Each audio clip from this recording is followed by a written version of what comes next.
Saudi अरब में Prince सुल्तान बिन नासिर टी20 cricket tournament इख्तिताम पजीर हो गया। आखिरी रोज सुपर डिवीजन समेत 5 फाइनल मैच खेले गए, जबकि मजमूई तौर पर 52 मुख्तलिफ टीमों ने टूर्नामेंट में शिरकत की।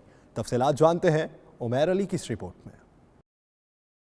रियाज क्रिकेट लीग की जानिब से मुनक्किद होने वाले प्रिंस सुल्तान बिन नासिर टी20 के आखिरी रोज 5 फाइनल मैच खेले गए, जिसमें पख्तूनख्वा 11 समेत नाजिमाबाद सीसी, कराची डॉल्फिन, सांत अस्टर और हैदराबाद 11 ने फाइनल मैचेस अपने नाम किए। मैच के बाद खिलाड़ियों में इनामात तकसीम करने की तकरीब भी मुनक्किद की गई, जिसमें खिलाड़ियों ने पुरजोश अंदाज में हिस्सा लिया। इस मौका पर लीग के सदर हनीफ बाबिर का कहना था कि सऊदी अरब की नेशनल टीम में पाकिस्तान समेत दीगर कम्युनिटी के लड़के शामिल हो रहे हैं, जो इंटरनेशनल मैचेस में नुमाया कारकर्दगी दिखा रहे हैं। आखिर में लीग के deputy patron in chief Jawad Salman Al Khalifa और सीईओ सलमान अल खलीफा ने दीगर के हमरा फाइनल मैचेस जीतने वाली टीमों और बेहतरीन कारकर्दगी दिखाने वाले खिलाड़ियों में ट्रॉफियां और इनामात तकसीम किए।